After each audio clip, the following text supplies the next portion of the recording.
Дневник во 20 часот на К1 телевизија. Добро вечер. Во наредните 30 на минути проследете ги најновите информации од регионот, Македонија и светот. Следуваат делот на станите на денот.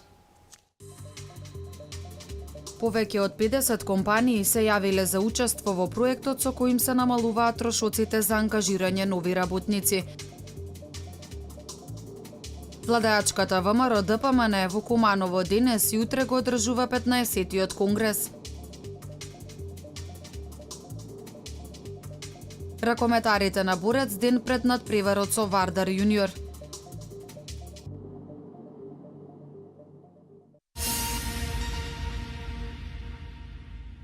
Отворени се првите работни места преку проектот Македонија вработува, информираат од Агенцијата за вработување. Првичните информации говорат дека 50 на компании веќе пројавиле интерес за учество во проектот. Очекувањата се намалување на процентот на невработеност во државата, кој сега е на најниско ниво во последните 10 години. Собранието го донесе новиот пакет мерки од проектот Македонија вработува, со што се очекува да се намали невработеноста во земјата. Секоја категорија нуди различни услови, но и полесен пристап до наоѓање одредена работа. Околу 150.000 граѓани би требало да бидат опфатени со овој проект, додека директно вработени околу 20.000. Од Агенцијата за вработување велат дека огромен е интересот кај работодавачите пред се поради големиот финансиски бенефит и ослободувањето од плаќањето придонеси. Овие мерки имаат големи поволности за секоја, би рекла, категорија на граѓани, социјална категорија во општество и многу поволности и олеснителни околности, односно како никогаш до сега намалени трошоци за работодавачите кои што ќе вработат една од овие категории. Компаниите кои се заинтересирани за вработување според овие мерки треба да имаат најмалку еден вработен, да не го намалиле вкупниот број на вработени и да не должат за придонеси и даноци повеќе од 2 месеци. Да бидат спокојни сите оние веќе вработени лица, дека нема да бидат одјавени и на нивно место вработени нови лица, за кои што работодавачот ќе сака да искористи ова поволност, бенефиција или како и да ја наречеме преку нашите мерки. Со овие поволности компаниите ќе може да вработуваат до крајот на оваа година.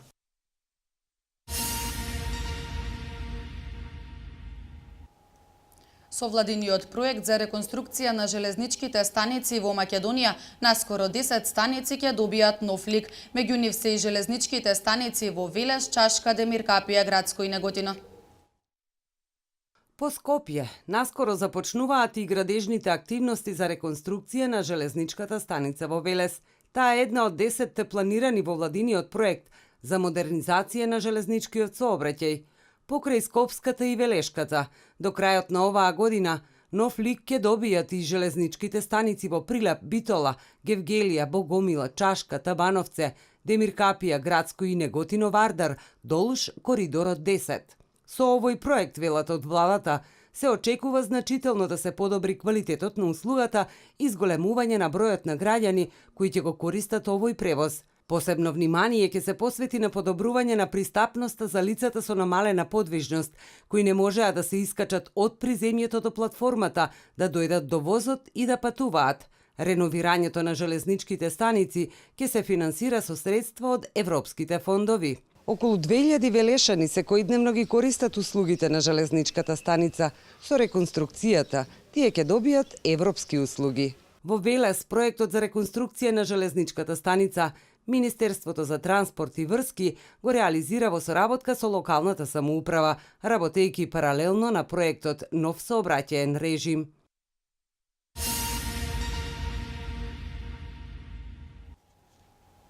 Во изминативе 4 години, кога во цела Европа се намалуваше вработеноста, во Република Македонија се создаваа нови работни места. Од 2006 година до сега отворени се вкупно 130.000 нови работни места, од кои во периодот од 2011 до 2014 година отворени се 53.000 нови работни места. Согласно последниот извештај на Светска банка Doing Business 2015, Македонија е рангирана на високото 30 место помеѓу 189 држави во светот, рече во своето обраќање на 15-тиот конгрес на ВМРО ДПМН председателот на партијата Никола Груевски. Снимката од конгресот ја обезбедија колегите од Катри телевизија од Куманово. Македонија и оваа година е лидер во регионот според условите за водење на бизнис и е рангирана подобро од 16 земји членки на Европската унија. Како што забележавте, набројувајќи ги овие резултати на ВМРО ДПМН во економијата, јас и воопшто не ги спомнав СДСМ. Сите споредби, сите резултати, ние ги мериме во однос на европските најуспешни земји, што е за 11,1% поен повисоко од стапката на невработеност во 2014 година. БДП по глава на жител, како најрепрезентативен податок за стандардот и куповната мок на населението, е највисок во 2014 година, изнесува 4127 евра, а во 2005 беше 2471 евро. И тоа во услови кога повеќе од пола мандат ни се погоди во светска и европска должничка криза. Од пред 2 години воведовме нов систем кој, иако бара многу повеќе посветеност, време, дава и подобар квалитет при изборот, поширок диапазон на избор и шанса за многу луѓе кои имаат високи квалитети, а лично не ги познаваме.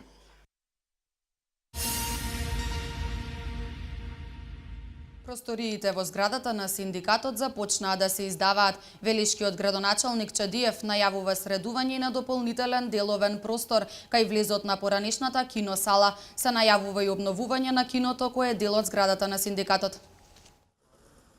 Неколку субјекти склучија договор со општината за користење на простори во зградата на синдикатот во центарот на градот. За ова локалните власти објавија јавен повик, а во подготовка се уште неколку простори во овој објект кои ќе бидат од комерцијален тип. Се работи за просторот кај поранешниот влез на киното, каде ќе може да се сместат уште 2 деловни објекти. Тука ќе имаме уште 2 деловни објекти кои што ќе ги издаваме како општина Велес, бидејќи за тоа е моментов има интерес, но дека останатиот дел на зградата повторно ќе оди оној дел што не е издаден, ќе оди на повторен оглас и очекуваме дека и тој дел ќе биде комплетно издаден на заинтересирани организации или политички партии и така натаму, секој нешто ќе покаже интерес, дали од сегментот на користењето на простори за работа или било што, ние стоиме на располагање и тој простор ќе биде издаден комплетно. Во моментов во зградата покрај просториите за дуќани се средуваат и санитарните чворови и електричната инсталација. Она пошто во минатото беше најпозната зградата на Велешкиот синдикат е киното 11 октомври. Властите најавуваат негово возобновување во текот на идната година. Со средување на просторот околу поранешната киносала се очекува и нејзина реставрација. Градоначалникот Чадиев вели дека тоа е следната фаза на активности во оваа зграда, која е во собственост на општината. На крајот на годината ќе почнеме со посериозни зафати на тој значаен објект во центарот на градот. Значи, ние во моментов правиме проект, ако сето тоа ќе изгледа не само киносалата, него не се интересира и неговиот предпростор, не интересира и терасата. Едноставно, ќе се обидеме да стапиме во контакт со дистрибутерите на филмови во Република Македонија, да видиме нивната заинтересираност во кој прави сето тоа би се одвивало. Во секој случај знаете дека сега е тенденција да има мали кина од по 50-70 седишта до 100 седишта максимум. Доколку активностите одат според планот, може да се очекува веќе идната година да се случи првата кинопроекција во реновираниот простор.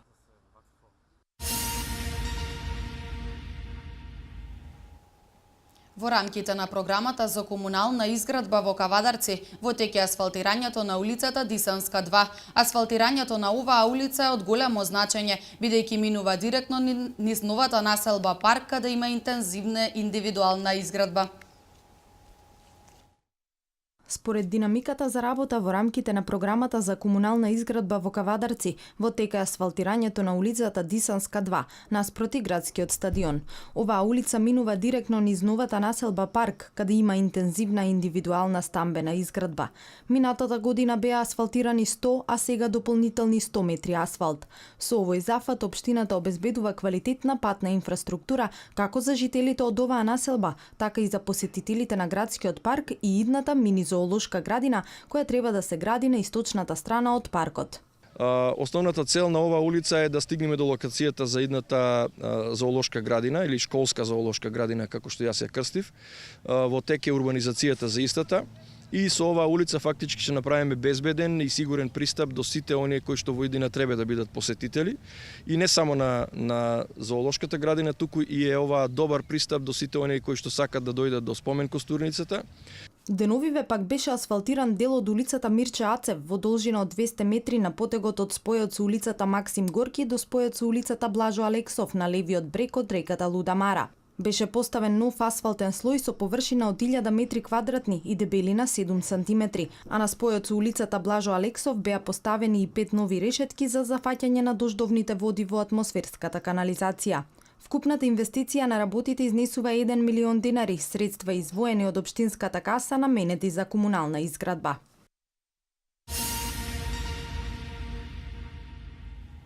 Вечер на оперските арии е насловот на концертот кој ќе се одржи во понеделник на 4 мај во Велешкиот театар Јордан Хаджи Константинов Джинот. Ова е прв ваков концерт во Велес, а истиот ќе има и хуманитарен карактер. За прв пат во Велес, вечер на оперски арии, ова е името на концертот кој во понеделник на 4 мај ќе се одржи на сцената на театарот Джинот. Концертот има хуманитарен карактер. Средствата од влезниците кои чинат 150 денари ќе бидат наменети за Велешкото здружение на лица со церебрална парализа. Лицата со попречености од нашиот град да се рекреираат, да се рехабилитираат и да поминат неколку денови надвор од нашиот град, некаде да заминат на одмор. Токму и хуманитарниот концерт вечер на оперски арии, кој што ќе се случи на 4 мај со почеток во 19 часот, овдека во салата на Народниот театар Јордан Хаджи Константинов Джинот, е еден настан кој што верувам дека нашите сограѓани ќе го поддржат. Учество на концертот ќе земате членовите на здруженијето. Целокупната организација на концертот е на скопската компанија ProArt Marketing.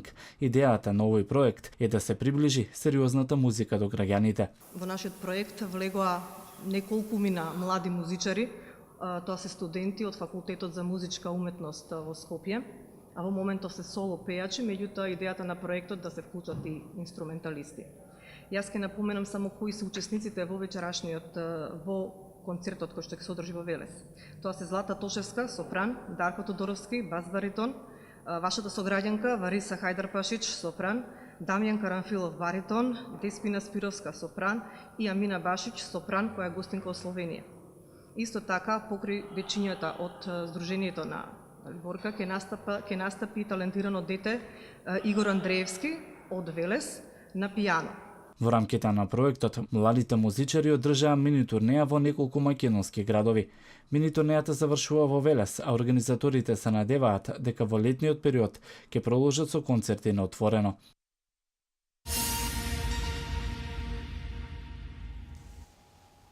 За 2 месеци во Македонија инвестирани се 47 милиони евра. Плоштад Македонија со нов изглед. Парите во грчките банки се сигурни, вести од Македонија.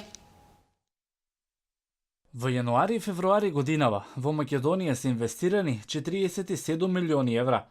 Вака велат последните податоци на Народната банка на Македонија. Во споредба со истиот период лани се бележи пат од 26,7% кај инвестициите. Минатата година пак во овој период биле инвестирани 64 милиони евра. Од оваа сума на сопственички капитал и реинвестирање отпаѓаат околу 30 милиони евра. Остатокот го сочинуваат така наречените должнички инструменти.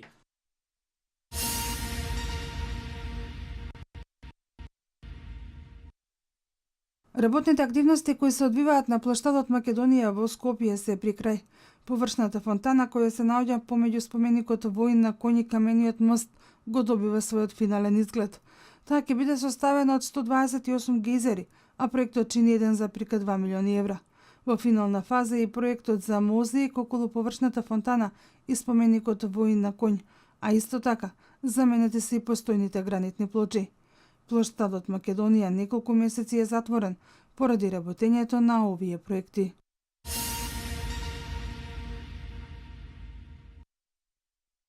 Грчките банки Алфа и Стопанска банка се подружници, а не филијали на странски банки. Тоа значи дека тие се самостојни правни лица основани во Република Македонија и располагаат со соодветно ниво на уплатен капитал, кој не може да биде повлечен од страна на матичната банка, велат од Народната банка на Република Македонија. Граѓаните кои имаат пари во овие две банки нема потреба да се загрижени, затоа што истите им се сигурни. И двете банки располагаат со доволно средства кои им се стекнати од своите активности и не зависат од ликвидносната поддршка од матичните банки. Во меѓувреме во тек се преговорите за постигнување спогодба за нова спасувачка помош за Грција, за да се одблокира помошта од 7,2 милиарди евра, што е останата од сегашната спасувачка програма, обезбедена од Европската комисија, Европската централна банка и Меѓународниот монетарен фонд.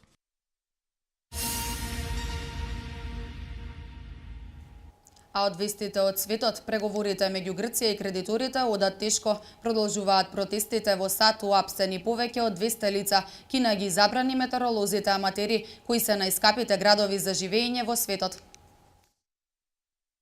Според грчките медиуми, кои повикувајќи се на неколку официјални лица од Европската унија, малку е веројатно министрите за финансии од еврозоната да бидат во позиција да разговараат за состојбата на преговорите кои Грција ги води на почетокот на следната недела. Кредиторите на Грција инсистираат на тоа дека мора да има договор на ниво на технички тимови за низа реформски мерки во замена за траншата од 7,2 милиарди евра пред предметот да се изложи пред Еврогрупата. Атина пак се надева дека може да има прелиминарен договор за минимум реформи, што ќе натера Европската централна банка да ја зголеми својата горна граница од 15 милиарди евра за нивото на грчките државни записи, кои може да се издадат и да им возможи на локалните банки да ја зголемат нивната изложеност на овој вид на долг.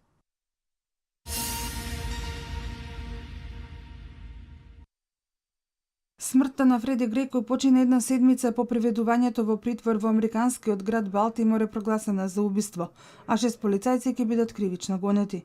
И покрај оваа одлука, протестите и натаму продолжуваат и тоа со зголемен интензитет. Во Балтимор 3000 припадници на Националната гарда и полицијата од средата се распоредени за да го спроведат полицискиот час кој започнува во 22 часот по локално време. Поради двата дена насилство, незабележано во САД во последните неколку години, во кое што беа запалени згради и автомобили, повредени се повеќе 20 полицајци, а уапсени повеќе од 200 лица.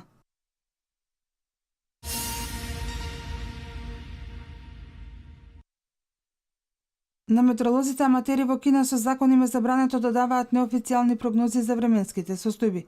Ова законско решение било донесено откако лажното предупредување дека на источна Кина и се заканува супер тајфун предизвика откажување на многу летови, со што непотребно била создадена економска загуба во авиобизнисот. Казната за оние кои нема да го почитуваат законот е голема, достигнува и до 8.000 американски долари. Доколку пак со ваквите информации бидат предизвикани човечки жртви или материјална штета на прекршителите, им се заканува и затворска казна.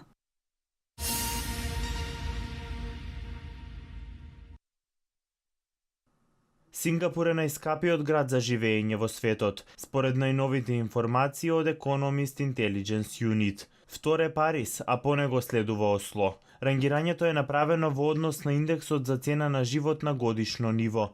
Во извештајот за стандарден град бил искористен Њу Йорк, кој имал индекс 100. Во споредба со Њу Йорк, цената на облеката во Сингапур е приближно 50% повисока. Прехранбените производи се приближно 11% повисоки, а превозот е приближно 3 пати поскап во Сингапур отколку во Њу Йорк. Париз има животен стандард кој го надминува Њу Йорк за приближно 26%, со индекс со 126. Париз исто така има значително повисоки цени за прехранбените производи, облека, сместување, образование и рекреација. Осло има индекс за цена на живот со вредност од 124.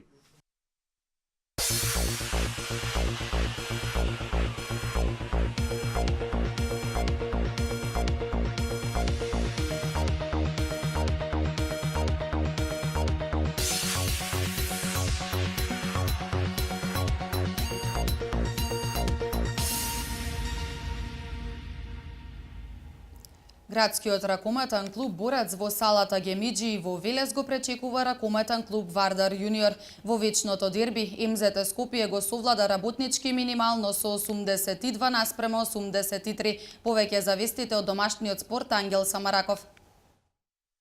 Во пресрет на утрешниот надпревар од втората машка ракометна лига, градскиот ракометен клуб Борец во незначајниот меч на домашен терен го пречекува ракометниот клуб Вардар Јуниор од Скопје, кој нема пораз во тековната сезона. Играчите на Борец најавуваат жестока игра пред своите навивачи, се со цел да се зацврстат на втората позиција од табелата, која им обезбедува бареж за влез во долгопасокуваната ракометна Суперлига. Ракометарите побараа поддршка од љубителите на спортот, па за поголема посетеност од градскиот клуб, деновиве на улиците во Велес клубот одржа информативна пресконференција преку која се делеа флаери на граѓаните за предстојниот надпревар на кој се очекува максимална исполнетост на трибините. Значи ова втората позиција значи бараж за влез во Суперлига. Со предпоследниото Суперлига, да. Значи има уште 6 кола до крајот на првенството и ако завршиме втори, се надеваме дека ќе завршиме втори, ќе завршиме на втората позиција. Се надеваме дека ќе имаме максимум победи. Значи со пораз може да завршиме на втората позиција на табелата. Надпреварот ќе биде одигран во спортската сала Гемиџи со почеток во 18 часот, а влезот ќе биде слободен за ракометарите да добијат поголема поддршка од љубителите на ракометот за влез во ракометната Суперлига.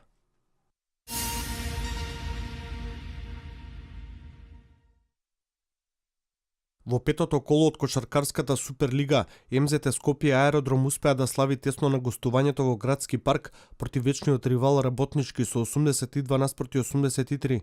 127-то вечно дерби помина со многу нервоза, која ја манифестираа играчите на теренот, а навивачката група на МЗТ Family Аеродром не присуствуваа на трибините бојкотирајќи го клубот поради несогласувања со раководството. Со оваа дерби победа актуелниот шампион МЗТ Скопје се задржа на врвот на табелата со 37 поени, еден повеќе од Работнички кој е на втората позиција, но станатите надпревари Кожув без суспендираниот тренер го победи Карпош Соколи со 83 наспроти 75, додека во третиот вчерашен дуел на домашен терен Куманово го совлада Фини Индустри со 85 наспроти 76.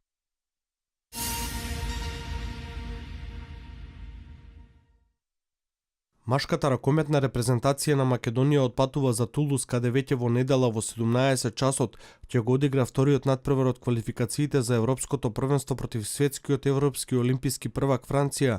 Триколорите не беа воопшто доминантни во Скопје, па по поразот од 25 наспроти 27 и пружениот солиден отпор нашите ракометари со зголемена самодоверба ќе настапат во возвратниот дуел. Атмосферата меѓу репрезентативците е одлична, а во составот недостига Наумче Мојсовски кој поради повреда не отпатува. На табелата во шестата група Македонија се наоѓа со 3 поени на втората позиција зад Франција која е прва со 6 поени. Со 3 поени трета е Чешка, додека последна без поени е репрезентацијата на Швајцарија.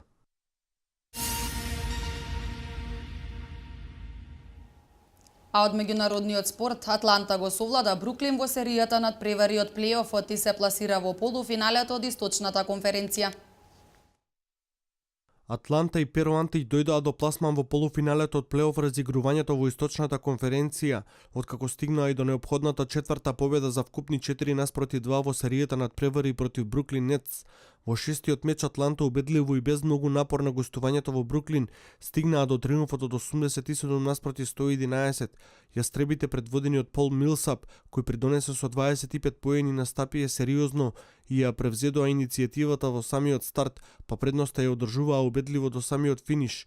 Во полуфиналето од Истокот, Атланта ќе се соочи со Вашингтон, а првиот меч од пресметката е веќе утре на програмата.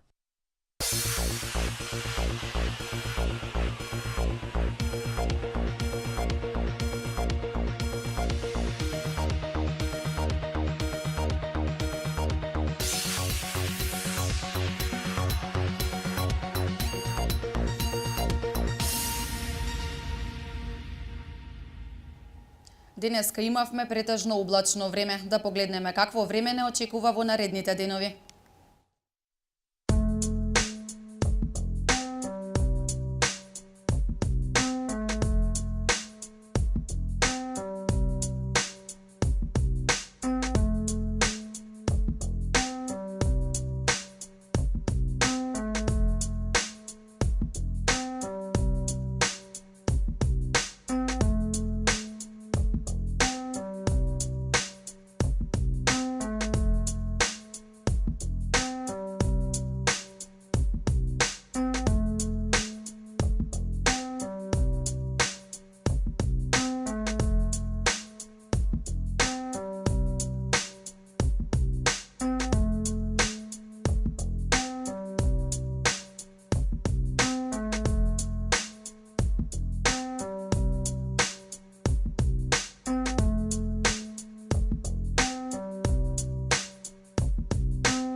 Почитувани гледачи, со оваа информација го завршуваме дневникот. Имајте пријатна вечер.